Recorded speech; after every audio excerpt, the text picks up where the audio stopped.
Welcome to the Real Estate Entrepreneurs Podcast. Real people doing real deals in real estate and no fake gurus allowed. We bring you the best and the most real estate investors in the space. They'll be showing you the good, the bad, and the ugly of real estate investing. Like, share, subscribe, get notified. It's the Real Estate Entrepreneurs Podcast.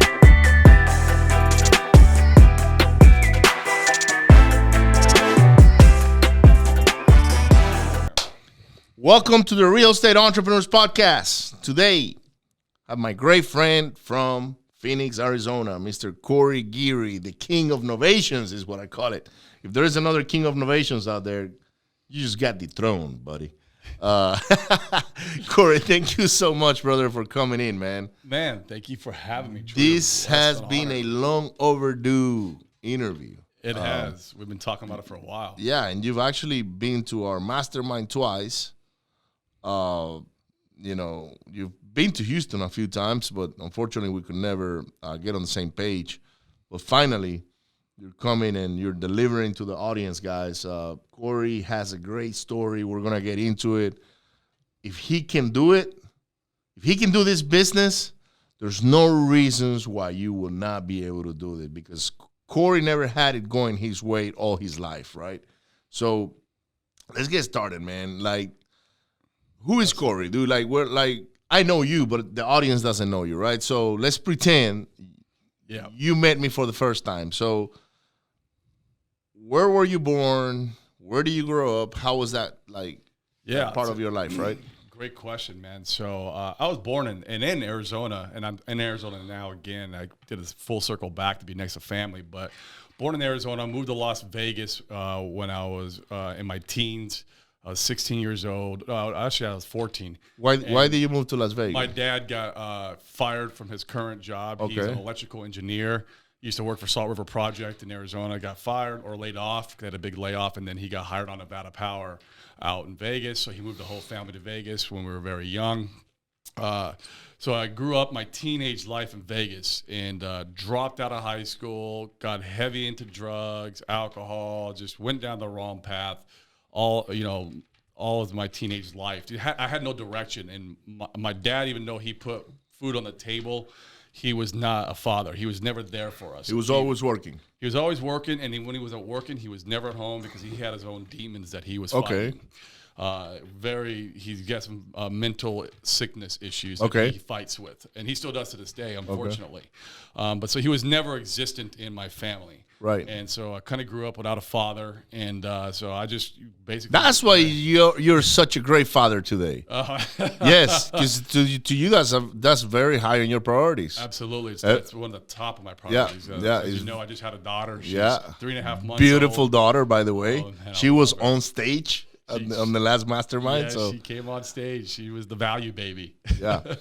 A lot of times when people have deficiency like that in their life, they try to overcome it later on themselves. Sometimes they copy the model, but in this case, you didn't copy that model. No, it stung me in my life, and I saw what direction it pushed me in my life in the beginning of my journey and it was very. So, did you ever finish high school? I did. I did end up finishing high school. When I was 19 years old, I enrolled into what was called Job Corps. Job Corps is like it's for f-ups, you know what I mean? You can curse. It's okay, it's for fuck ups. So a lot of times when people, the judges will, if you go to court and you're a juvenile, they'll force you to go to Job Corps. Well, I enrolled in it voluntarily, went to it because I knew I wanted to get my high school diploma because I dropped out, and then. Even in Job Corps, though, I was still hanging around with the wrong crowd, drinking, doing a lot of drugs, but I did manage to get my high school education. And how old were you back then? When I went to Job Corps, I was 19. What was your drug of choice? Oh, cocaine. Oh, yeah?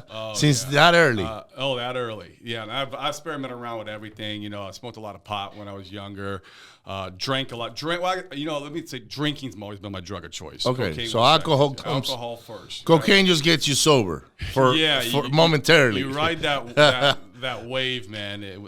For some reason, they go well together. I don't know what it is, man. There's nothing like being down in that drunk ditch and then doing a blast and then coming up out of that, and it's like riding a roller coaster. Yeah, that's you crazy. Get drunk again and then you blast up again. I mean, it's a wild ride, very destructive.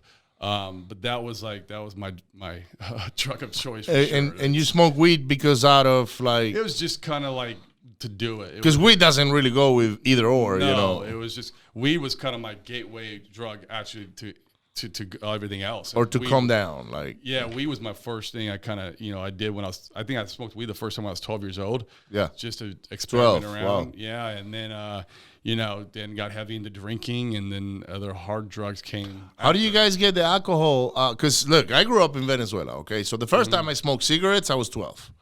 Now we didn't have weed around, but I am sure if we would have had it, I would have smoked it. Okay, right. But for us, alcohol was easy to get.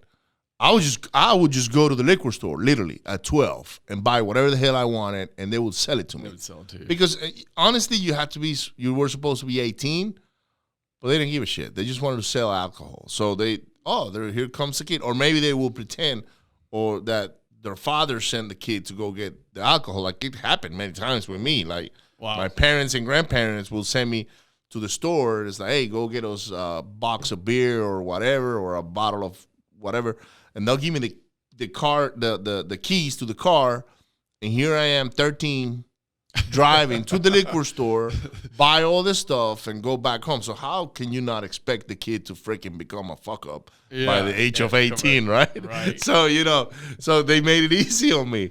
But on your case, like, how do you guys get alcohol? Do you get an adult to go buy it for you? Or? So, yeah, I mean, early in my teens, my mom would go buy it for me. Okay. Cool mom. Cool mom. Yeah. My friends would come over. We'd give her money. She'd go down to the store, buy it for her. My mom was the same way. She'd get a little something for herself. Yeah. Or we give her an extra, 10 or 20 bucks for herself. Right. For doing it. And that's how mainly we got it. And then even when I was in Job Corps, we would just go out down to the liquor stores and we called it fishing. And then you just go down there and you wait until you see somebody cool, and you'd offer them an extra 10 or 20 bucks to go in there and buy you alcohol. And they might take you 3 or 4 times before you get somebody, but you'd get somebody. Yeah, somebody will break. Mm-hmm.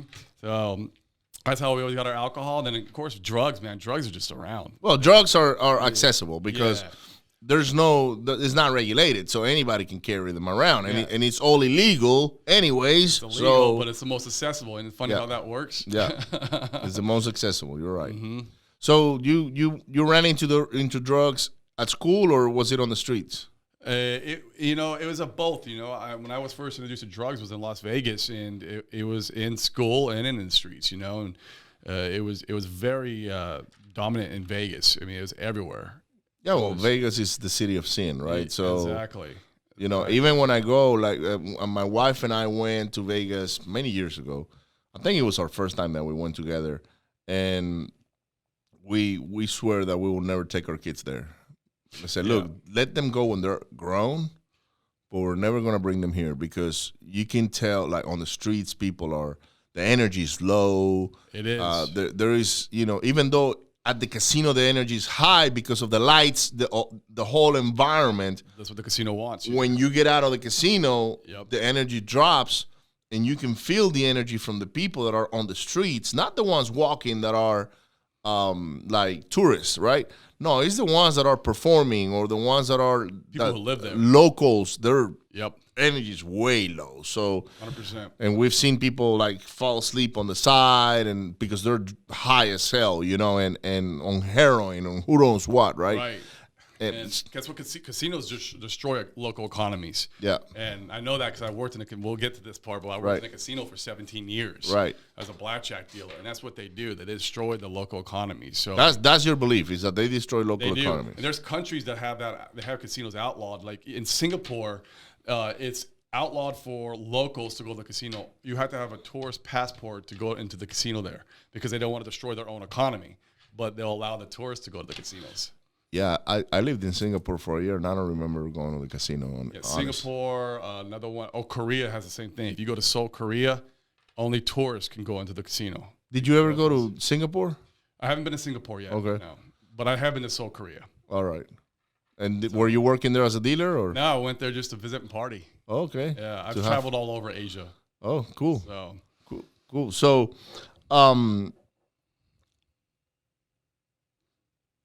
So you were 19. You went to that. So yeah, I went to Job Corps. While I was in Job Corps, I got pretty big into music, and I learned to play guitar. And as at that time, I was like, hey, this is kind of like a direction in my life. So I picked up music, played guitar. I ended up moving to, after I finished Job Corps. Actually, I went home, stayed at home for a little bit with my mom and dad and family. But then I ended up moving to Hollywood, California. Wow.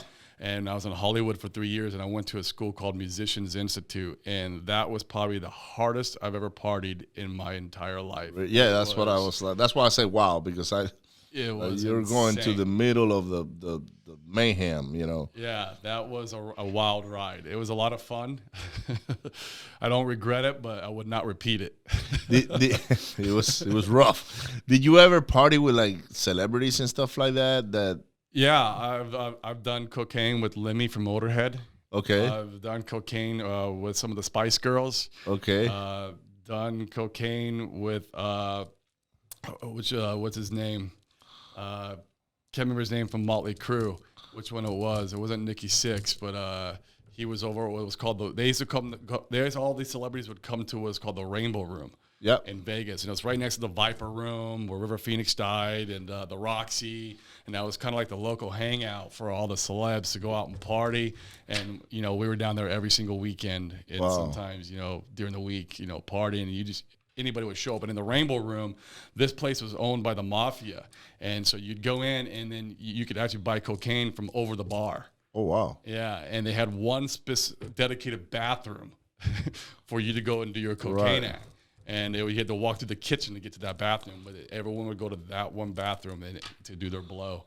And that went on for 3 years when I was there. Wow. Well, drug addicts, they've been doing it forever, right? So it's the normal thing, right? It's like whoever takes a pill for headaches, every day they get a headache. They got to get that one pill. Exactly. So it doesn't surprise me. But in a way, it's kind of cool. You were hanging out with all those celebrities and all those guys and shit, and I don't know, doing some crazy shit, having crazy parties. I've hung out with Slash, even though I didn't do cocaine with Slash or anything. Right. We've hung out with Slash. I mean, you'll see. But they're clean now, right? A lot of them are clean now. Yeah, because most are clean now. I watched an interview from Duff McKagan from Guns N' Roses, and when they all got together on the last run, basically. They went to Bolivia, I think it was, and they wanted to climb it was Bolivia or Peru. They wanted to climb the mountains and like go to the top. I think it was Bolivia.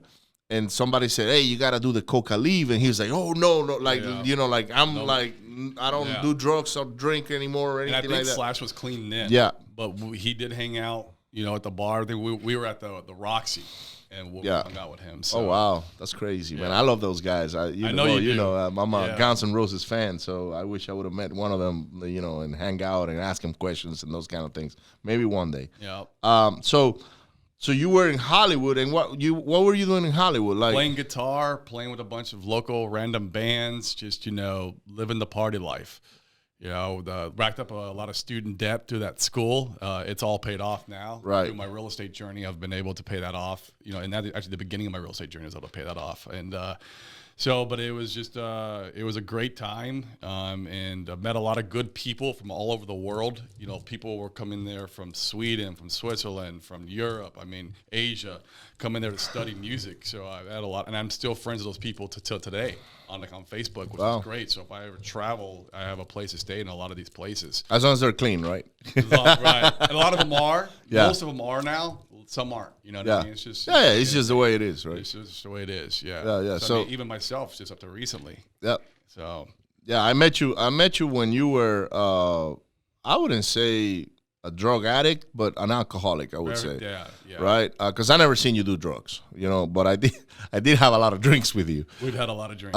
And even if you were doing drugs, you were kind of like doing that on your own, like, never even suspected it. But I did see Sylvester smoking a little weed one day, but that was, smoking weed nowadays is like normal, it's like a cigarette. He does it to function. Yeah, exactly. But and I hope he doesn't mind me saying that over this podcast. Okay, so how the hell did you end up being a blackjack dealer? So yeah, man, kind of fast forward there. I just, I had some no direction of life. And literally I was a Pizza Hut delivery driver for a few years. And then I got into poker. Poker had the big boom back in like 2013.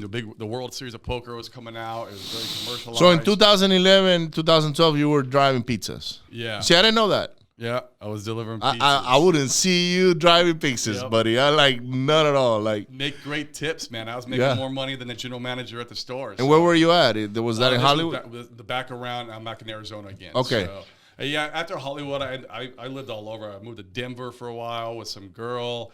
I delivered beer for a living. And then actually I worked in a brewery. I brewed beer for 1 year. And then I moved to Georgia with her. Lived there for a little while, did some side jobs, and then we had a bad breakup, and then I moved to Arizona to be next to family. Okay. And then I moved to Arizona. I was delivering pizzas. We were watching the World Series of Poker, getting all crazy into that, and so we started having poker games at our house, and we were playing a lot of poker, and a lot of these dealers started coming over just by meeting people through the I guess you'd say the industry. And they'd come over and they'd play and they would lose money or win big money and be like, "What do you guys do for a living? We're blackjack dealers." Okay, what do you guys make a year? They're like, "Oh, we do anywhere from 120 to 150,000 a year." Like, how the hell do I get into that? Yeah. They're like, "Go to Vegas, go to school." I'm like, "Oh, wait, really? I still have a lot of friends in Vegas." So that's I literally just immediately dropped everything. I took action. I booked, called my friends and hey, who's got a spare, couch? I need to go to school. Yep. Booked the school. Went out to Vegas. Went to school for about a month and a half. Came back and one of the guys who I was friends with, who was a blackjack dealer, got me what was called an audition. And I got hired into the casino industry, and I did that industry for 17 years. In Vegas right away? I went to school in Vegas, but I went to Arizona to deal. Okay. Because in Arizona, it's take your own tips, where in Vegas, they tip pool, and you want to take your own tips because that means you're hustling for yourself. You go out there, and that's where I learned sales. That's how I learned to talk to people. You're rewarded based on your actions. On your actions. You go out there and you hustle the tables every single day. When the people are winning, you hustle them, and you talk to them, and you sell yourself, and you become their friend, and then they're going to tip you. And so I was making about $140,000 a year when I quit that job, and that's why it was so hard to quit. I got complacent. It was good money. It was good money. I was working 6 hours every single night. A lot of cash. And more party life. All the blacks, all they do is party. When they're not in the casino, they're at the casino, they're out partying, and that's all it was. So it's a vicious cycle. Another vicious cycle, but I was making good money. Saved up. I've always been a good saver and saved up, about $130,000 throughout that journey. Plus I had a good 401k. And, one of those days, I was with this girl who was a part-time blackjack dealer, part-time real estate agent. And we'd watch that show Flip or Flop with Tarek Musa. And we'd watch it every night on HGTV. And one of these nights, she's like, "Why don't you flip a house so I can list it? You got some money?" And I was like, "Why don't I flip a house so you can list it? Maybe that's a good little side hustle." And literally, after having that conversation, the next morning, I was on my morning run around the neighborhood, and I saw one of those bandit signs, fix and flip, buy price $250, ARV $350, something like that. And I stopped on my run, called that phone number, and I bought that house. It took me 6 months, and I made $8,000. I bought it from a company called Net Worth Realty. Yep. They're pretty big. It's similar to New Western. Yeah, very similar. So I call them the NWs because Net Worth, New Western, like NWs. Like, yep. Sometimes I mix them up. Like, is it Net Worth? Oh no, I'm with New Western. I'm sorry. Same tomato. Yeah. I bought that house. Took me 6 months. They supplied the contractor, which was kind of cool, but the contractor sucked. Made $8,000, and then during that time, I started going to local RIA events. Started networking with people, and then I found out there was these wholesalers who sell houses. And so on my second one, there's an OG wholesaler in my market. He's not big known on social media or anything like that, but this guy he's serious. His name is Chris Iman. He's been in the industry forever. He's just like a dinosaur. He kills it. He sells private money. But I met him, and I bought my second house from him. And on that one, it took me 3 months, and I made $20,000. And I was like, was he at the family reunion? No, he wasn't at the family reunion. There was another guy from Phoenix at the family reunion that was hanging out later on with us. I forgot his name. Yeah, he's in CG though. Okay, I know that. But yeah, I bought the second house from him, made $20,000, and was like, okay.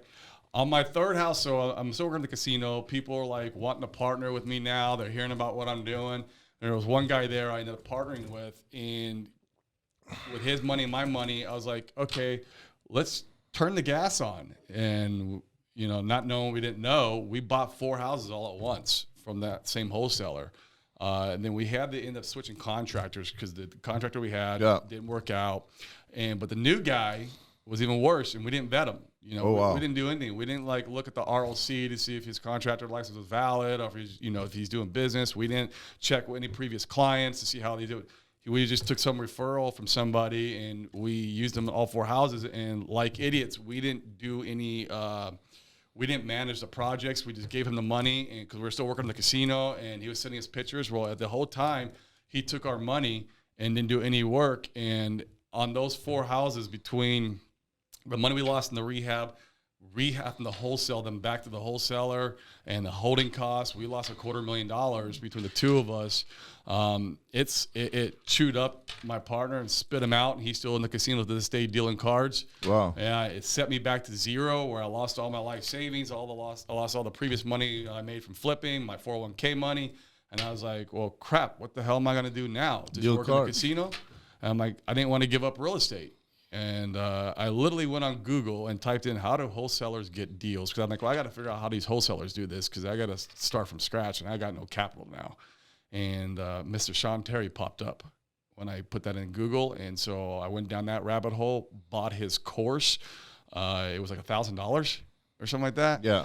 And so at the very least, I had my job. I was still making income. Right. Good income. So you feel like shit, but you're still working. I still work. I got money coming in still. I'm like, I'm not broke, but you know, it's stung. You lost money. You lose your life savings. Yeah. That knocks people's teeth out, bro, and they don't move forward because of that. That's what happened to my partner, and that's why he's still in the casino to this day dealing. So, so I went in that rabbit hole.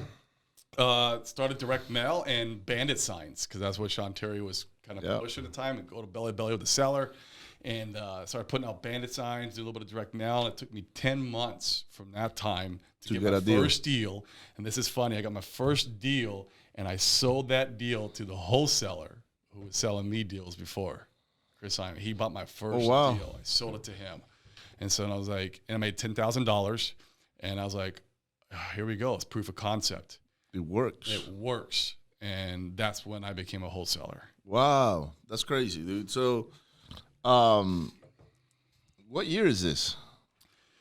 2000. I bought my first house at the end of 2016. I ended up flipping in 2017.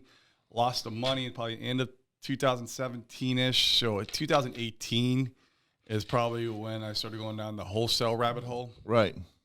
Yeah, that was probably right about the same time where a couple of my friends were going over there to Phoenix to be on Sean's mastermind. That's probably how you guys all met. And that's exactly what happened. After I went down the Sean Terry rabbit hole, I found out he has this mastermind called Boardroom. So I joined Boardroom, got into that, met a bunch of great people, which is actually what led me to meeting you. Yeah. And I've been part of mastermind through one of those guys. One of those guys, because I was not a part of the boardroom. And honestly, Corey, I should have been a part of it. Let me tell you why. In late 2017, early 2018, I get a call from Sean Terry's sales guy. Oh, okay. Some guy in Tampa, Florida. Probably Bryant. Some guy in Tampa, Florida. I forgot his name. I said, Ricardo, I got your number from so and so. I don't remember who gave him my number, but it was one of the guys in the boardroom. And I was like, okay, what's the deal? And he said, well, I see that you bought the 100K wholesaler program. And I was like, yeah, I did that last year. And he's like, and how is that going? And I was like, we just had a couple of $100,000 months. He's like, what? And I was like, yeah, man, we literally implemented everything he had on that course, and guess what? It worked. It works. And the guy's like, tell me about your operation. And at that time, we had this massive rehabbing operation, right? And I was like, well, in reality, we're rehabbers, but we're kind of like dabbling into this whole wholesaling thing. And he's like, oh, you belong in the boardroom.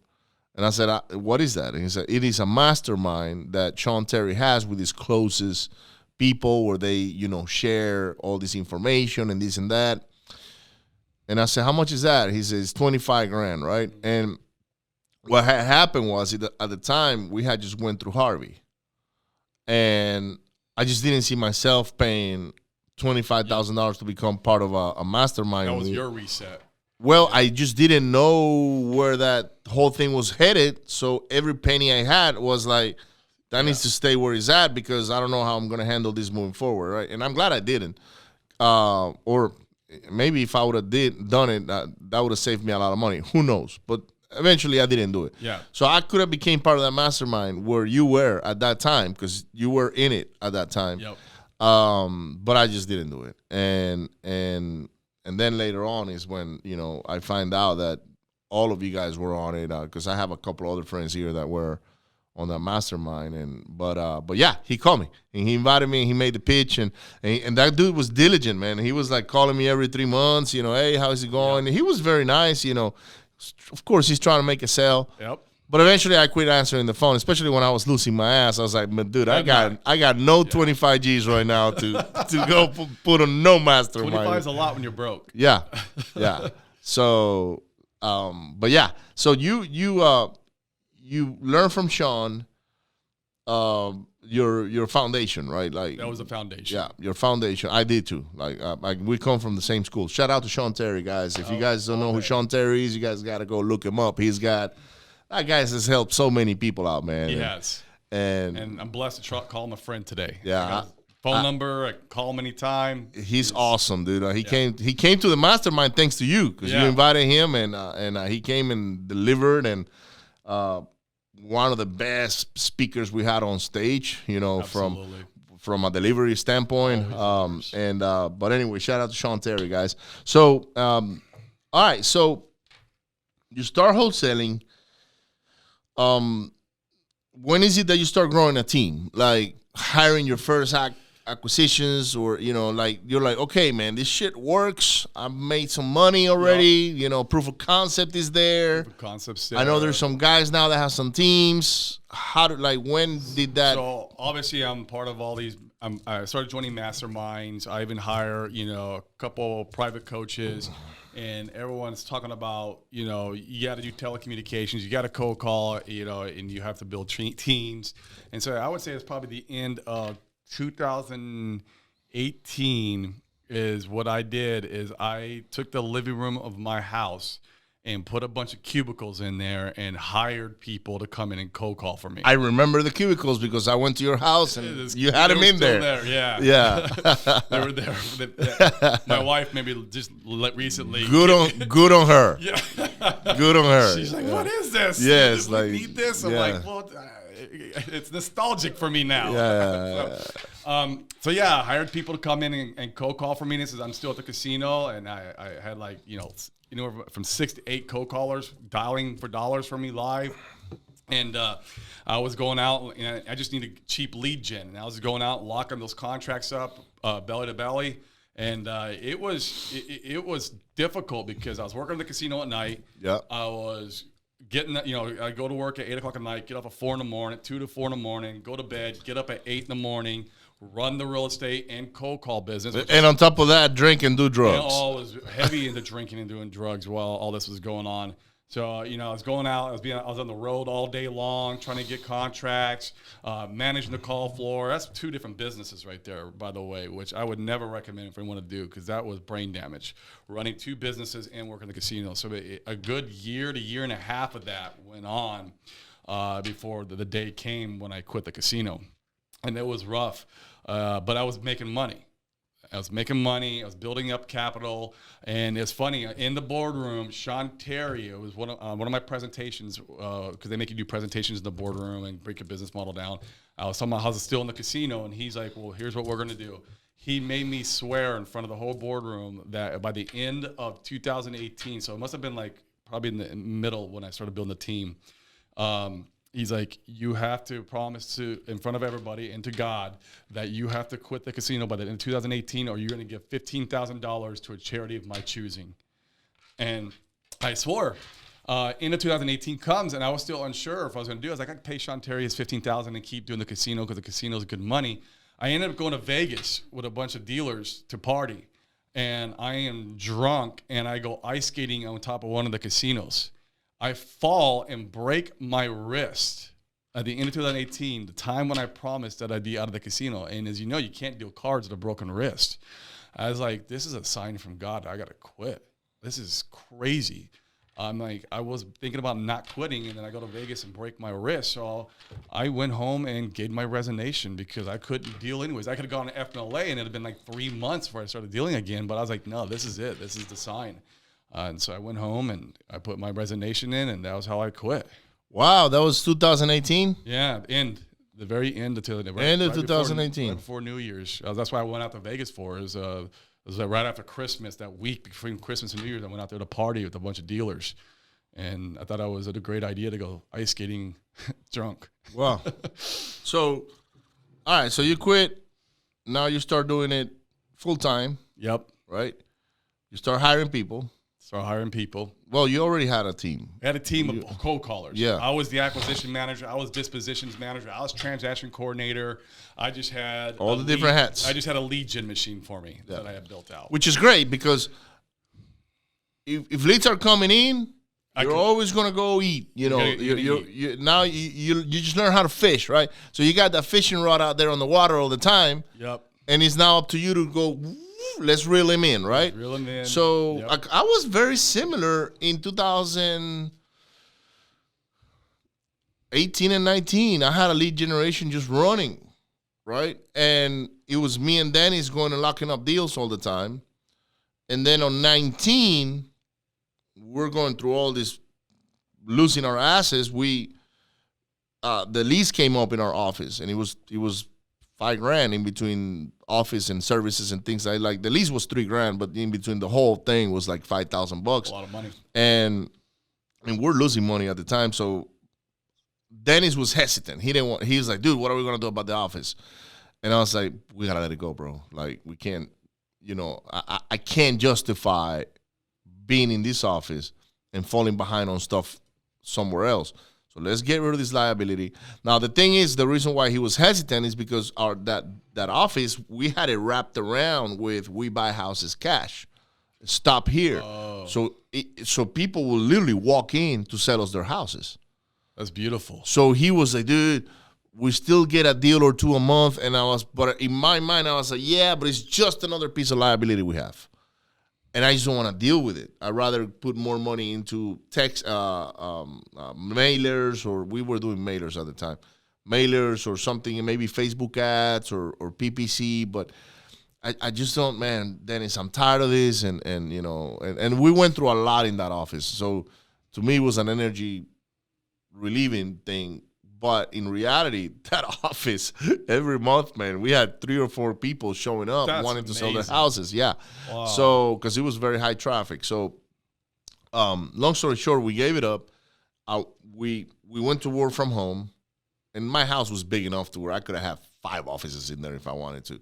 And I moved my whole mailing company into my garage. I had a 3-car garage, so one of them was 1 and the other 2 cars. So on the 1, I set up all the machines. So that never stopped. Like, I continued to mail and do all these things from home. But in that year, I made $1 million, but I was still broke because, financially, because of all the losses we had from these rehabs. Yeah. But I was very parallel to you. Like, in a way, we had this lead generation thing running. Yep. But it was still me and him hustling, doing TC, doing, cleaning up title, getting the earnest money, and we had to be belly to belly. Yes. That was our thinking process, like belly to belly, belly to belly. That's what everyone was preaching at the time. Yeah. Like, I remember the first time I talked to Nick Perry and he said, I'm doing this all virtual, it's all over the phone. And I looked at him and I was like, what? Mm-hmm. How?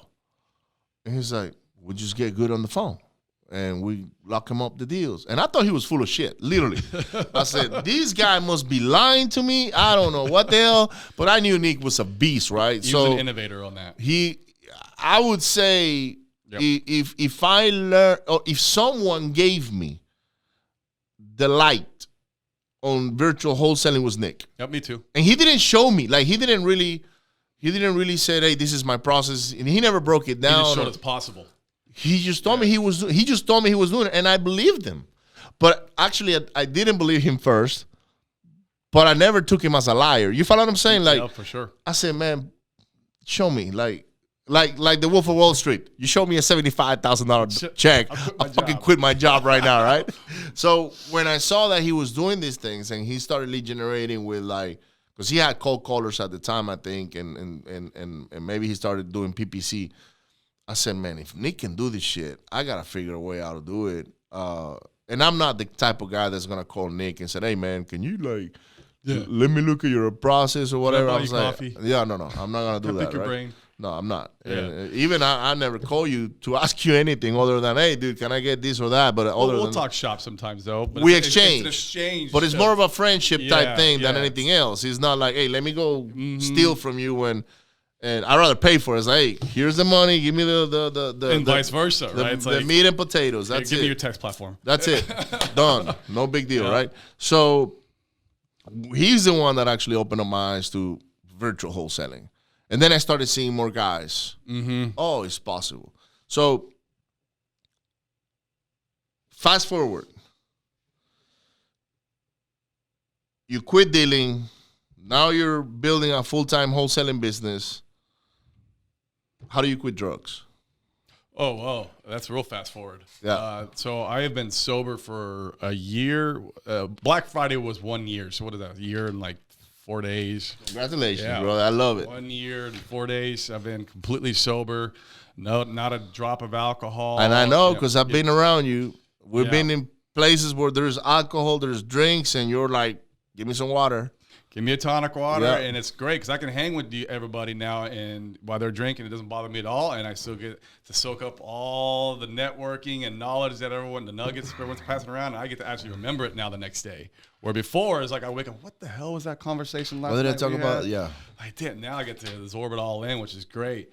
So yeah, man, it just got too vicious. I thought when I quit the casino that I was going to be, it would stop because I wouldn't be around that environment no more. And I think it would stop. I thought it would slow down. Let me be correct. I was like, well, it would slow down. But, but in the casino, they have the thumb on you. You know, you can't go to work drunk. They're constantly doing drug testing. So like, you're only really partying on the weekends and maybe 1 or 2 days in the week when you want to kind of gamble with it. Right. But like, it wasn't like when I became my own boss, that was, I thought it would slow down, in my head. But when I became my own boss, it got worse. It got worse. It got way worse. And now you're free. There was no one holding me accountable. I can do all the drugs that I want. So it got to the point where I was day drinking, and I was drinking while I was working. I was drinking while, I'd wake up at 6, 7 in the morning. And I'm not a person that can function hungover. I just can't. And the only way I can get rid of a hangover is by having another drink. As soon as I have like 2 or 3 beers, and I would drink beer in the morning. I remember you telling me I'll get up at 6 o'clock in the morning, I'll go drink 3 beers and go to the office. That way I can go to work. If I don't do that, I was not functioning. I'd have to stay in bed all day. It was misery. And the way I can get rid of that misery is by drinking. So it was a vicious cycle. And then by the time I was done working for the day, I'd go out all night and party, hang out and drink. And then I was getting like 4 hours of sleep, drunk, waking up, doing it again. I mean, it got to be a vicious cycle, and it was getting really bad. And it got to a point where I had to make a decision. I had to kind of wake up. So I need to truly love myself, and I had to see that it was not serving me, and what the destructive path it was taking on the toll on me. And so, when real estate's really changed my life because it really made me open my eyes by being around like-minded people like yourself and on how to get better at self-development every single day and how to truly love yourself and feel like you have. That's why we deserve the success in this. Right. Why our internal why comes from is because we know we deserve this because we were put here on this earth to create value and make change in this life, and we need to learn to love ourselves first before loving anybody else. And that was when that was kind of going on. That's when the light bulb went on. And this is not serving you. This is killing you. And it was. And so I just made a decision, and I stopped cold turkey last year. It was done. So let's stop there for a second, right? So I know that was the day after Thanksgiving, right? Yes, because Thanksgiving, I partied. It was over at my brother's house. Drinking, and eating. I went hard. Right. And so I don't count that day, obviously. Yeah, that day did not exist in your life, basically. You don't even remember that day. Mm-hmm. You know it happened, but okay, so let's do a comparison. Corey drinking and on drugs, right? What was your best month, revenue-wise? I would probably say... we were doing okay. I mean, 130, 150. I'd have to look at the books, but it was probably mid-hundreds. Okay. Corey, sober and clean. We've had $300,000 months. Double. Yeah, we've had $300,000 months, and just the consistency and the change and the other business ventures I've done. This year has been a roller coaster for me, and so much stuff, good things and bad things have happened. So like for example, I've got married this year. I've had a baby. My business is going crazy. I had to go through big change in the business. I had to, wipe out over half my staff. Yep. I had to go through this big change. And then one of the other things that happened this year, my mom passed. And so, I don't know how I would have handled this year if I was drinking. I might have killed myself. Yeah, or on drugs. Yeah, the drugs and drinking. I don't know how this year would have played out. Because I was using alcohol as a stress reliever. We were kind of talking about this a little earlier. And, the stress comes on from the business, and I would drink it away. And it was a tool. And I don't know how to handle this year. And because everything I do in life, this is it serves me and it doesn't serve me. Everything I do in life, I do hardcore. I go all the way in. I go full bore, whether it be business or whether it be drugs and alcohol. It's like I'm all in on everything I do. And that was the all in was not serving me there. And I don't know what would have happened this year.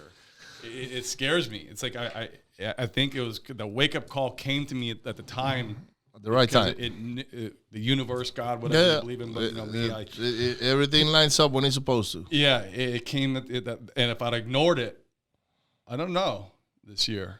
I don't know what happened, especially when my mom passed. When my mom passed, it was a tough time. Yeah. I was close to my mom. It was really tough. And I just don't know, So it's scary to think about it. So, all right. So let's talk about drug addiction for a minute, right? Mm-hmm.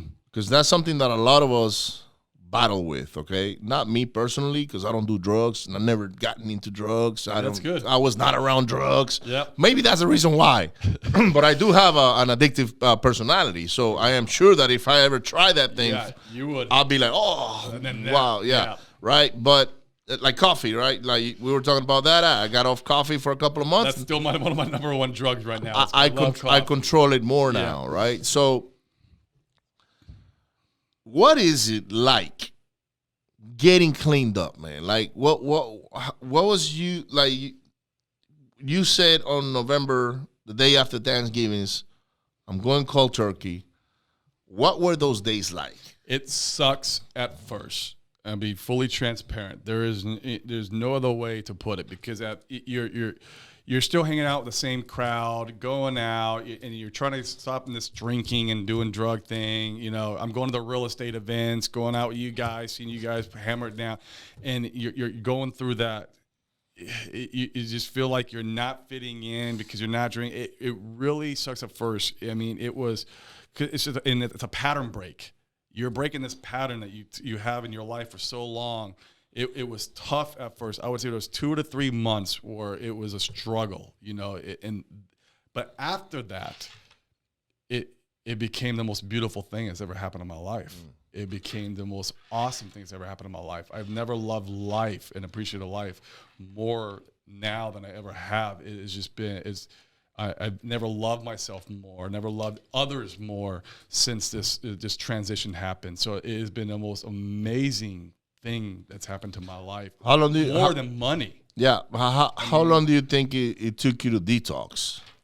Oh boy, the actual detox probably a week or two, where you're just like, and I would get cold sweats and real bad stomach pains, and I mean it was, because physically your body needs it. It does. It's asking for it. Yeah, and that's where you hear about these people who are really down that rabbit hole. They were drinking like a fifth of Jack a day and something. And I had one friend in Tucson. I wasn't close with him, but I know I used to hang out at the bars with him.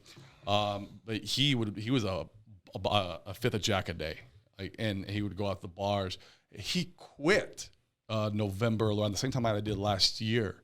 When he quit, the detox killed him. Wow. He passed.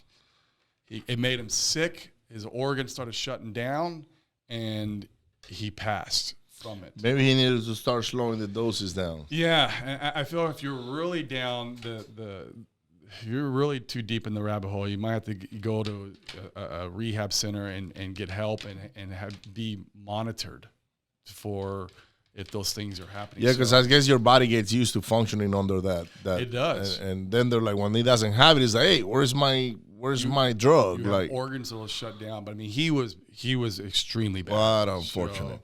So all right, so you got cleaned up, $300,000, $350,000 months. You're growing a team now that and we all go through that. We scale up, scale down, scale up, scale down, clean up, painful, fire, hire. Yeah, it is, but it's part of the business. It is. I don't even feel it anymore, yeah, Corey. I'm getting used to it. I'm like, oh, I had to let two guys go. So be it. It is what it is. It's part of the business, right? So now you're big into Novations, which is something that you're actually talking about today here in our office. But how did you stumble into Novations? Great question. The first time I heard it, it was from you. Yeah. At a mastermind. That's awesome. So I heard it first time at a mastermind, but we'll rewind a little bit before that. I went nationwide early 2020. Went same way that you kind of did. I knew Nick Perry, and then I heard Sean Terry was doing it, and then I heard Rafael Vargas when he was doing wholesaling, he was doing it. And you hear about all the people in the city like, man, this nationwide thing. And I'm in Phoenix, ultra competitive, and we're doing like 5-10 deals a month, and we're doing okay. I'm like, but this nationwide thing, I was like, man, you could really scale that. You could crack the code on it. That's the key.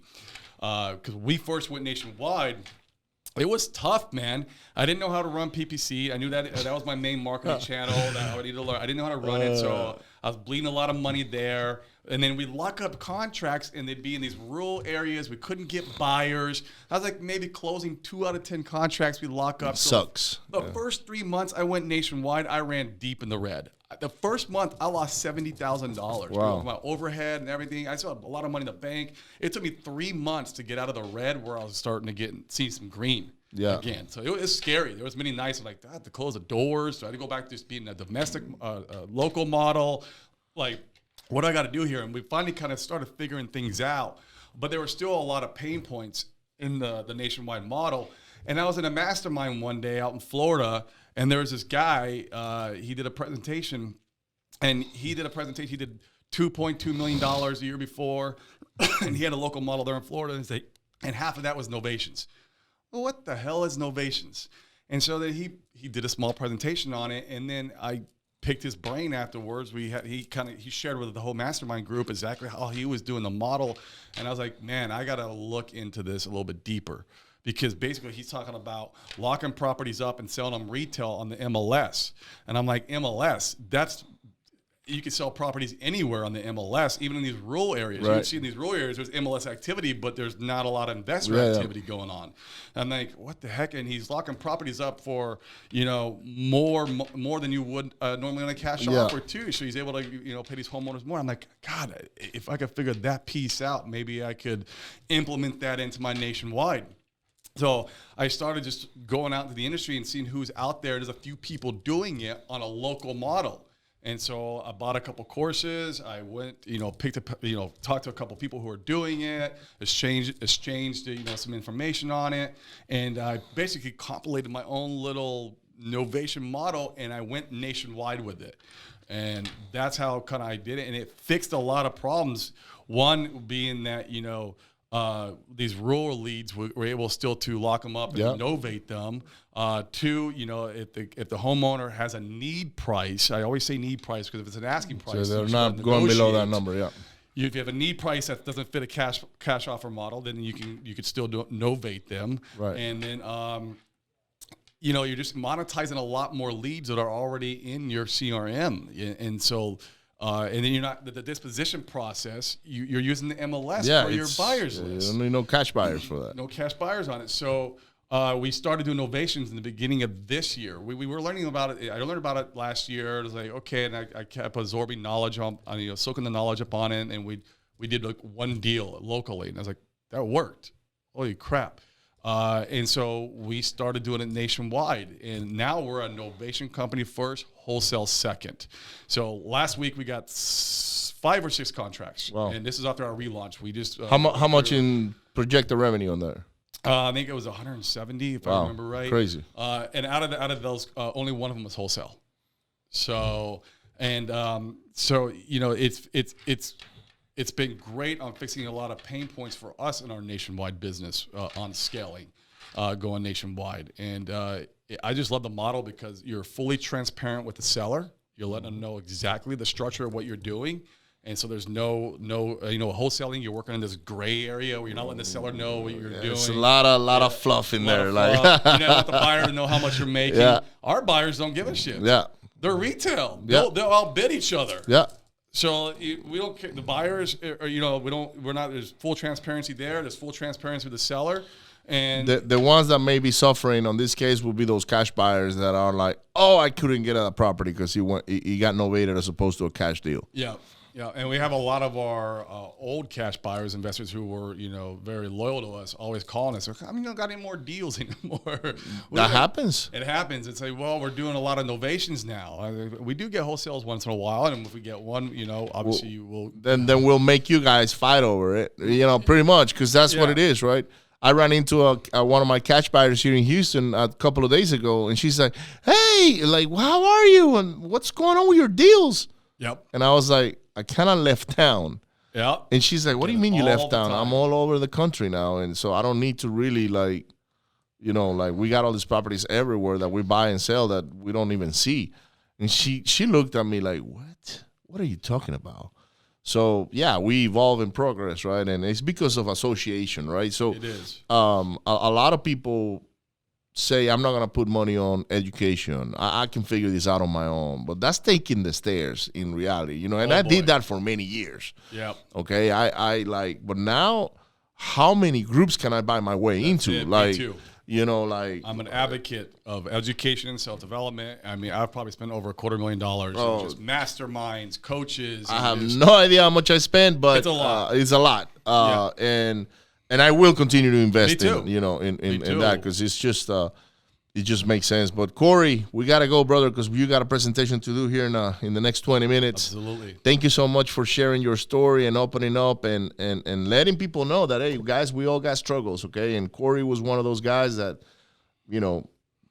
for many years he was a drug addict and an alcoholic, and now he's clean and killing it. And that's the beginning of my journey. Having a beautiful life with his wife and daughter and his sister, and that he's always with. And I actually kind of miss her that she's not around right now. Yeah, she's in Arizona. She's got back from a trip, but she runs my e-commerce business, and I mean she's killing it. So I mean, yeah, she's been an excellent asset. Shout out to Crystal. Yes. Guys, Attend Growth, May 27, 28th, 2022, guys. Corey's going to be there. He's always been a sponsor, and he's going to be a speaker in this event that you don't want to miss. He's going to be speaking more on Novations and maybe the new latest tricks and things that he's going to come up with in the next few months. Putting them in. Yeah, he's always chipping them in. If you guys want to get a hold of Corey, find him on Instagram or Facebook, Corey Geary. And if you want to learn about Novations, we're going to put a link down below. go ahead and sign up, get that course. Like I bought it. I'm actually, in it and I'm learning. I haven't done my first Novation deal, but we're working on it right now. You got to have that Novation conversation if you want to be part of Novation Nation. That's it, baby. You'll take care. Don't forget to hit share, like, and subscribe, and I'll see you on the next one. Bye.